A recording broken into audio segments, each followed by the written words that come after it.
साल 2000 का जून का महीना था। पश्चिमी उत्तर प्रदेश के मुजफ्फरनगर जिले में एक छोटा सा गांव है मांडी। हाँ, मांडी काफी मशहूर जगह है। बिल्कुल।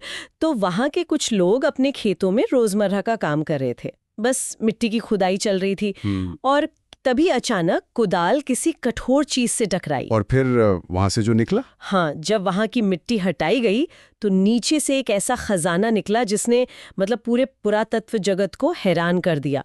सोने के आभूषण, तांबे के बर्तन, मनके। वो कोई साधारण खजाना नहीं था। नहीं, बिल्कुल नहीं। वो मांडी होड़ था जो हजारों साल पुरानी सिंधु घाटी सभ्यता के दौर का था। ये घटना सोचने पे मजबूर करती है कि जिस जमीन पर आज हमारी रोजमर्रा की जिंदगी चल रही है, उसके ठीक नीचे हजारों सालों का इतिहास दफन है। सही कहा आपने। तो जो लोग इतिहास के पन्नों में छिपे ऐसे ही रहस्यों और मानव सभ्यता की जड़ों को समझने के लिए उत्सुक रहते हैं, उन सभी का इस गहन चर्चा में स्वागत है। बिल्कुल। आज के हमारे स्रोत उत्तर प्रदेश का ऐतिहासिक विकास इस विषय पर आधारित है। ये क्षेत्र कोई ऐसा वैसा राज्य नहीं है, बल्कि 4000 से अधिक वर्षों के इतिहास का गवाह है। ये उसी गंगा जमनी सभ्यता का प्रतीक है जिसने इस पूरे उपमहाद्वीप की नियति तय की। और इस विकास को अगर पूरी तरह समझना है ना, तो इतिहास को महज तारीखों के चश्मे से नहीं, बल्कि कारण और प्रभाव के नजरिए से देखना होगा। Cause and effect. हाँ, बिल्कुल। स्रोत स्पष्ट करते हैं कि अध्ययन के लिए इस क्षेत्र के इतिहास को प्राचीन, मध्यकालीन और आधुनिक काल में बांटा गया है। मध्यकाल में मुस्लिम शासन के आगमन से बड़ा राजनीतिक बदलाव आया। और राजपूतों को भी नई व्यवस्थाओं के अनुकूल होना पड़ा। सही बात है। और मुगल सम्राट अकबर के समय में यह क्षेत्र प्रशासनिक स्थिरता के एकदम चरम पर पहुंचा। फिर मुगलों के पतन के बाद अवध के नवाबों के दौर में ब्रिटिश ईस्ट इंडिया कंपनी ने जमीन पर कदम रखा। लेकिन देखिए, आज की हमारी ये गहन चर्चा उस नींव पर केंद्रित होगी जिस पर ये पूरी इमारत खड़ी है। मेरा मतलब है प्राचीन इतिहास। हाँ, क्योंकि असली शुरुआत तो वहीं से होती है ना? क्योंकि समाज कैसे बना, खेती कैसे शुरू हुई, इंसान ने बस्तियां कैसे बसाईं और जीवन के गहरे दार्शनिक सवालों के जवाब कैसे ढूंढे, इसकी असली कहानी उसी प्राचीन दौर में छिपी है। तो चलिए इसे थोड़ा विस्तार से समझते हैं। ये कहानी बड़े साम्राज्यों या विशाल सेनाओं से शुरू नहीं होती है। ये शुरू होती है भूगोल से। भूगोल से मतलब आप नदियों की बात कर रहे हैं? बिल्कुल। इंसान ने सबसे पहले बसने के लिए इसी क्षेत्र को क्यों चुना? इसका सीधा सा कारण था नदियां और उपजाऊपन। इंसान उस समय हमेशा सर्वाइवल मोड में था। उसे पीने के लिए मीठा पानी और खाने के लिए शिकार चाहिए था। और गंगा और यमुना जैसी 12 नदियों ने उन्हें वो सुरक्षा दी। हाँ, लेकिन यह सफर इतना आसान नहीं था। स्रोत बताते हैं कि सबसे शुरुआती सुराग पूरा पाषाण काल के हैं। इस काल को प्लीस्टोसीन युग भी कहा जाता है। प्लीस्टोसीन युग, यहाँ ये समझना जरूरी है कि इसका मतलब क्या है। देखिए, ये वो समय था जब धरती का पर्यावरण बदल रहा था। हिमयुग यानी आइस एज खत्म हो रहा था। स्रोत के अनुसार इस दौर में उत्तर प्रदेश के सोनभद्र, मिर्जापुर और प्रयागराज की गुफाओं में नीग्रीटो प्रजाति के लोग रहा करते थे। जो पूरी तरह से घुमंतू थे। हाँ, बस शिकार करते थे और कंदमूल इकट्ठा करते थे। लेकिन इलाहाबाद विश्वविद्यालय के प्रोफेसर आर शर्मा के नेतृत्व में बेलन घाटी के लोहंदा नाला इलाके में जो खुदाई हुई, वो एक बहुत बड़ा आहा मोमेंट है। अरे वाह! वहाँ क्या मिला? वहाँ पत्थर के औजारों के साथ हड्डी से बनी एक मातृ देवी की मूर्ति मिली थी। सच में हड्डी से बनी मूर्ति? हाँ, और ये सिर्फ एक वस्तु नहीं है, ये इस बात का प्रमाण है कि इंसान का दिमाग अब केवल आज क्या खाना है इससे आगे बढ़कर अमूर्त या एब्स्ट्रैक्ट सोच की तरफ बढ़ रहा था। आस्था, कला या किसी सर्वोच्च शक्ति की कल्पना का जन्म यहीं से हो रहा था। ये तो बहुत गहरी बात है। मैं सोच रही थी कि हड्डी को तराश कर मूर्ति बनाना ये दिखाता है कि उनके पास सर्वाइवल के अलावा भी कुछ खाली समय था। बिल्कुल। जिसमें रचनात्मक काम हो रहा था। और जैसे जैसे समय आगे बढ़ा, तकनीक में भी भारी बदलाव आया। मध्य पाषाण युग तक आते आते इंसान ने माइक्रोलिथ्स बना लिए थे, यानी बेहद सूक्ष्म और नुकीले पत्थर के औजार। हाँ, अगर इसे आज की तकनीक से जोड़कर देखा जाए तो ये ऐसा है जैसे भारी भरकम डेस्कटॉप कंप्यूटर से सीधे स्मार्टफोन पर आ जाना। बहुत सही तुलना की आपने, डेस्कटॉप से स्मार्टफोन, है ना? माइक्रोलिथ्स ने शिकार का पूरा तरीका ही बदल दिया। अब इंसान को किसी जंगली जानवर के पास जाकर बड़े पत्थर से वार करने की जरूरत नहीं थी। हाँ, वो इन छोटे तेज ब्लेड्स को लकड़ी पर बांधकर भाले या तीर बना सकता था। बिल्कुल, और सुरक्षित दूरी से शिकार कर सकता था। इस एक तकनीकी छलांग ने इंसान की उम्र और सुरक्षा दोनों को बढ़ा दिया, और इसी सुरक्षा ने समाज को एक नया आकार देना शुरू किया। अब इंसान केवल भटकने वाला शिकारी नहीं रह गया था। स्रोत में प्रतापगढ़ के सराय नाहर राय, महादहा और दमदमा जैसी जगहों का जिक्र है, जो इस बदलाव को बहुत बारीकी से समझाते हैं। बिल्कुल। उदाहरण के लिए दमदमा में 41 शवाधान यानी कब्रें मिली हैं। 41? वो भी एक जगह पर? हाँ, महादहा में हड्डी और सींग से बने आभूषण मिले हैं, और सराय नाहर राय में जो कंकाल मिले हैं उनके सिर पश्चिम दिशा की ओर हैं। इसके अलावा वहां गड्ढे वाले चूल्हे भी मिले हैं। देखिए, ये महज कुछ तथ्य नहीं है। इन कब्रों और आभूषणों के पीछे एक बहुत बड़ी कहानी है। जब किसी शव को एक विशिष्ट दिशा जैसे पश्चिम की ओर सिर करके दफनाया जाता है, तो ये इशारा करता है कि शायद मृत्यु के बाद के जीवन को लेकर कोई मान्यता विकसित हो रही थी। सही कहा। सूरज पश्चिम में डूबता है तो शायद उसे जीवन के अंत से जोड़कर देखा जाने लगा। और हड्डियों के आभूषणों का मतलब है कि समाज में अब हर कोई बराबर नहीं था। जिसके पास ज्यादा आभूषण थे, शायद वो उस कबीले का सरदार या कोई महत्वपूर्ण व्यक्ति था। यानी सामाजिक पदानुक्रम या क्लास सिस्टम की शुरुआत यहीं से हो रही थी। बिल्कुल। साथ ही गड्ढे वाले चूल्हे बताते हैं कि लोग अब समूह में बैठकर खाना पका रहे थे, एक कम्युनिटी बन रही थी। ये एक बहुत ही सटीक विश्लेषण है। लेकिन अभी भी लोग मुख्य रूप से शिकार पर ही निर्भर थे। मानव इतिहास का सबसे बड़ा टर्निंग पॉइंट तब आया जब नवपाषाण युग में इंसान ने खेती करना सीखा। खेती की शुरुआत। प्रयागराज के पास बेलन नदी घाटी में कोल्डिहवा नाम की जगह है, जहां चावल उगाने के सबसे पुराने साक्ष्य मिले हैं। उसके पास चौपानी मांडो में मिट्टी के बर्तनों के शुरुआती सबूत मिले हैं। अब यहाँ कारण और प्रभाव को देखिए। चावल उगाने का मतलब है कि आपको बीज बोने से लेकर फसल कटने तक कई महीनों तक एक ही जगह पर रुकना पड़ेगा। आप खेत छोड़कर भटक नहीं सकते। बिल्कुल। और जब फसल कट जाएगी तो उस अतिरिक्त अनाज को चूहों या नमी से बचाने के लिए कोई सुरक्षित जगह चाहिए। यहीं पर मिट्टी के बर्तनों का आविष्कार हुआ। और यही वो कड़ी है जो पूरी सभ्यता को बदल देती है। जब इंसान एक जगह टिकता है और खेती करता है, तो उसके पास जरूरत से ज्यादा भोजन यानी सरप्लस इकट्ठा हो जाता है। हाँ, और जब हर किसी को सिर्फ खाने के इंतजाम में नहीं लगे रहना है, तो कुछ लोग दूसरे काम कर सकते हैं। कोई बर्तन बनाएगा, कोई कपड़े बुनेगा, कोई व्यापार करेगा। और इसी व्यापार में भारत की पहली शहरी सभ्यता को जन्म दिया। और शुरुआत में जिस मांडी होड़ के खजाने की बात हमने की थी, वो इसी कड़ी का हिस्सा है। बिल्कुल। ताम्र पाषाण युग में जब पत्थर के साथ तांबे का इस्तेमाल शुरू हुआ, तब सिंधु घाटी सभ्यता का विस्तार पूरब की तरफ उत्तर प्रदेश तक हो गया था। हाँ, भारतीय पुरातत्व सर्वेक्षण के वाई.डी. शर्मा ने मेरठ के पास हिंडन नदी के किनारे आलमगीरपुर की खोज की थी, जिसे हड़प्पा सभ्यता की सबसे पूर्वी सीमा माना जाता है। वहां की खुदाई में विशिष्ट बर्तन, टेराकोटा की गाड़ियां और मोतियों के साथ साथ एक पासा भी मिला। पासा मतलब लूडो वाला पासा? हाँ, डाइस। और गाय, भैंस, भेड़ और कुत्ते जैसे जानवरों के पालतू होने के सुराग भी मिले। सहारनपुर के बड़गांव में उत्तर हड़प्पा काल के गेरू रंग के बर्तन और हुलास में काले रंग के ज्यामितीय डिजाइन वाले बर्तन और मुहरें मिली हैं। पासा और टेराकोटा की गाड़ियां, ये बहुत दिलचस्प है। पासा मिलने का मतलब है कि लोगों के पास मनोरंजन के लिए खाली समय था, वे बोर्ड गेम्स खेल रहे थे। और मुहरें या सील्स यह साबित करती हैं कि वो महज किसान नहीं थे, बल्कि एक बड़े व्यापारिक नेटवर्क का हिस्सा थे। लेकिन जब हम इन प्राचीन खोजों की बात कर रहे हैं, तो पश्चिमी यूपी के सनोली गांव की 2018 की खोज को नजरअंदाज नहीं किया जा सकता। वहां कांस्य युग की कुछ गाड़ियां मिली जिनमें ठोस पहिए लगे थे। हाँ, ये तो बहुत बड़ी खोज थी। स्रोत ये बताते हैं कि कुछ विशेषज्ञों ने इन गाड़ियों को घोड़ों द्वारा खींचे जाने वाले रथ के रूप में व्याख्यायित किया है। अब इस विषय पर काफी मतभेद है कि क्या वे सच में युद्ध के रथ थे या बैलगाड़ियां थी। देखिए, ये पुरातत्व की दुनिया में एक बहुत ही ज्वलंत बहस का हिस्सा है। स्रोत स्पष्ट रूप से दो अलग अलग संभावनाओं को सामने रखते हैं।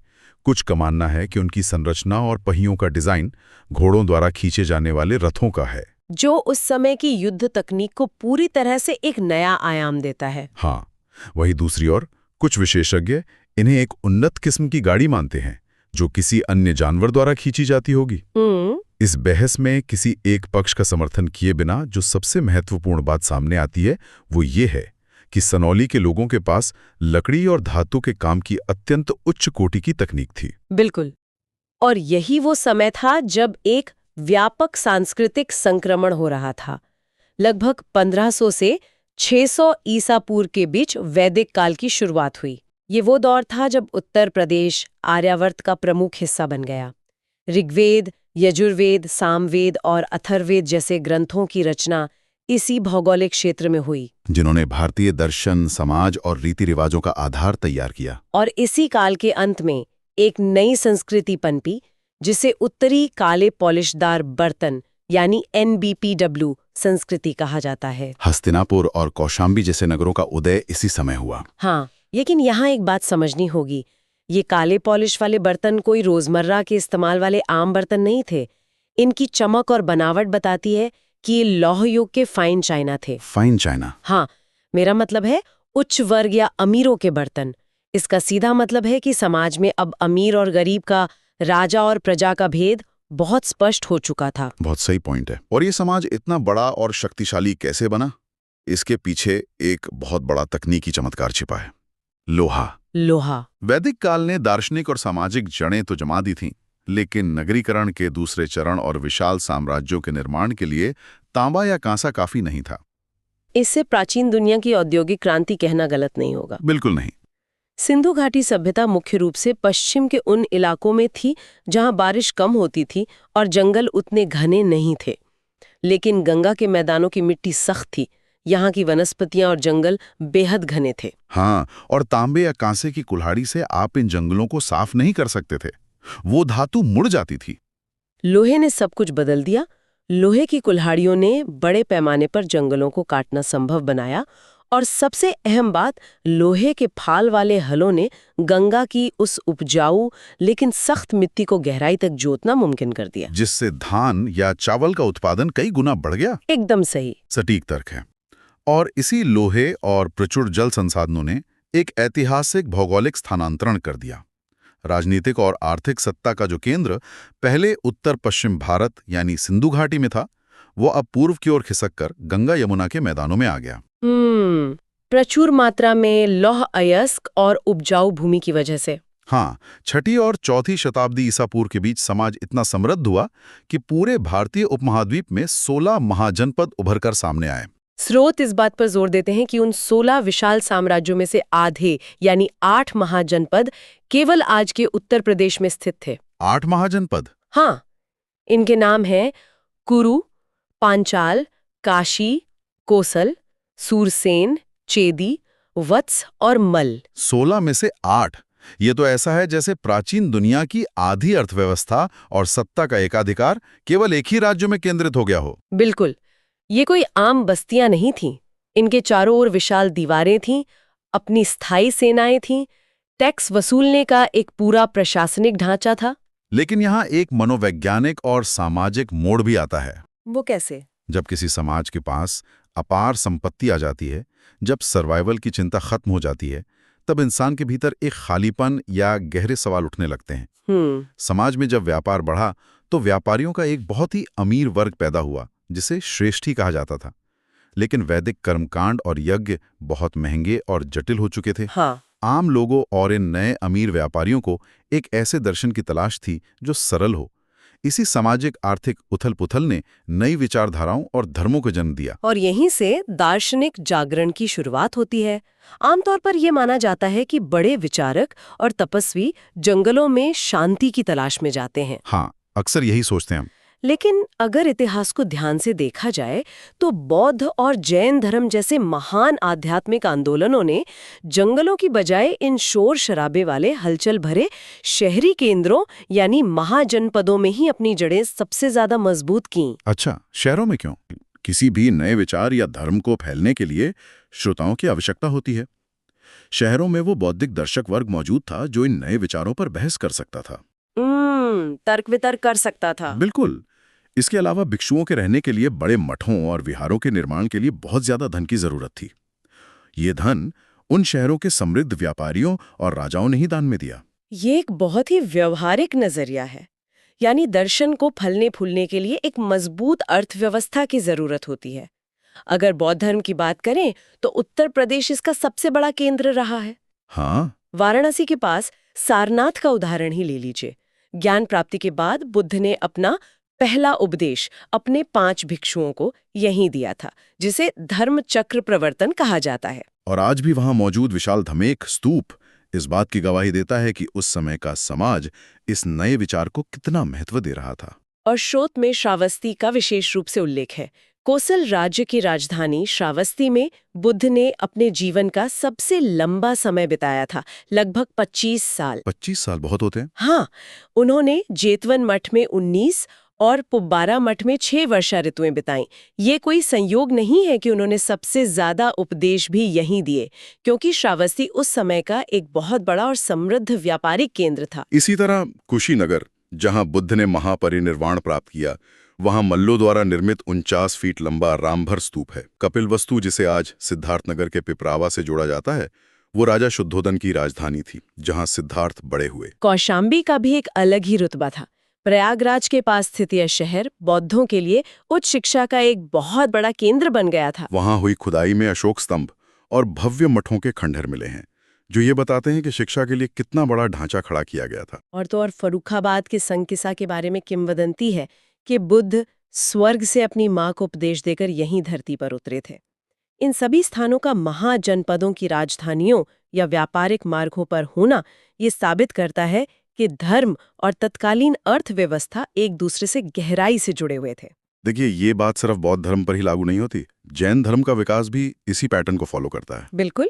देवगढ़ के जैन मंदिरों को देखें तो ये 8वीं से 17वीं शताब्दी के बीच बना एक ऐसा परिसर है जिसमें 31 जैन मंदिर और लगभग 2000 मूर्तियां हैं। 2000 मूर्तियां एक ही जगह पर। हाँ, पूरी दुनिया में ये अपने आप में एक अनोखा और सबसे बड़ा संग्रह है, जिसमें 862 ईस्वी से पूर्व का शांतिनाथ मंदिर प्रमुख है। मथुरा का कंकाली टीला भी एक अहम उदाहरण है, जहां 1890-91 में डॉक्टर फ्यूरर ने खुदाई की और वहां 2 जैन मंदिरों के साथ साथ स्तूप के साक्ष्य मिले।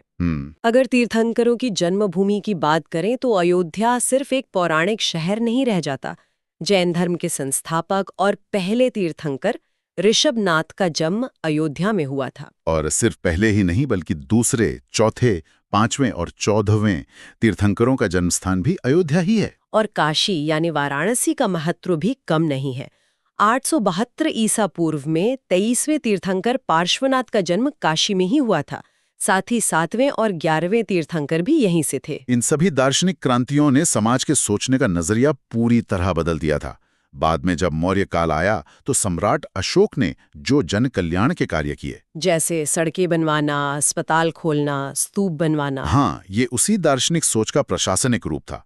सत्ता नंदवंश से होते हुए मौर्यों तक दी, और अंततः सम्राट हर्षवर्धन के समय में जब ये नगर अपनी समृद्धि और वास्तुकला के चरम पर पहुंचे तो उसकी बुनियाद यही महाजनपद और लौह युग की तकनीक थी। तो अगर इस पूरी चर्चा को समेटा जाए तो ये स्पष्ट होता है कि ये महज राजाओं के बदलने या युद्धों की सूची नहीं है। बिल्कुल नहीं। उत्तर प्रदेश केवल एक राज्य नहीं है, ये मानव सभ्यता की एक चलती फिरती 4000 साल पुरानी प्रयोगशाला है। ये कहानी शुरू होती है प्लिस्टोसीन युग की सर्द गुफाओं में बचने की कोशिश कर रहे शिकारियों से। फिर ये पहुंचती है माइक्रोलिथ्स बनाने वाले होशियार इंसानों तक। हाँ, ये कहानी है मिट्टी के पहले बर्तन से लेकर हस्तिनापुर के काले चमकदार बर्तनों तक के सफर की। यह हमें दिखाती है कि कैसे भूगोल ने, नदियों के बहाव और लोहे की मौजूदगी ने इंसान की नियति को गढ़ा, और कैसे व्यापार के सरप्लस ने ऐसे शहर बसाए जहां सारनाथ और श्रावस्ती में ज्ञान के नए प्रकाश फैले। इतिहास का सबसे बड़ा सबक यही है कि समाज और सभ्यताएं शून्य में विकसित नहीं होती। उनके पीछे संसाधनों और पर्यावरण की बहुत बड़ी भूमिका होती है। बिल्कुल। इस पूरी यात्रा को देखें तो एक बहुत ही गहरा पैटर्न नजर आता है। प्राचीन काल में सिंधु घाटी सभ्यता का पतन हुआ, नदियां सूख गईं और उसी समय गंगा के मैदानों में प्रचुर पानी और लोहे की खोज हुई। जिससे सत्ता और सभ्यता का पूरा गुरुत्वाकर्षण पश्चिम से उठकर पूर्व की ओर खिसक गया। हाँ, वो ऐसे साधनों की बदौलत हुआ एक बहुत बड़ा पलायन था। आज के आधुनिक दौर में जब जलवायु परिवर्तन के कारण नदियां फिर से सूख रही हैं, जमीन बंजर हो रही है और पानी के लिए भयंकर जल संकट खड़ा हो गया है, तो यह इतिहास एक बेचैन करने वाला सवाल छोड़ जाता है। संसाधनों की यह तेजी से बदलती स्थिति भविष्य में मानव सभ्यता के अगले महान पलायन को किस दिशा में ले जाएगी? जब आज के संसाधन खत्म होंगे तो शक्ति के नए केंद्र कहाँ बनेंगे? शायद इतिहास खुद को किसी नए रूप में दोहराने की तैयारी कर रहा है। सोचने वाली बात है। आज की इस गहन चर्चा में हमारे साथ जुड़ने के लिए बहुत बहुत धन्यवाद। अगली बार किसी और स्रोत की परतों को इसी तरह मिलकर खोलेंगे।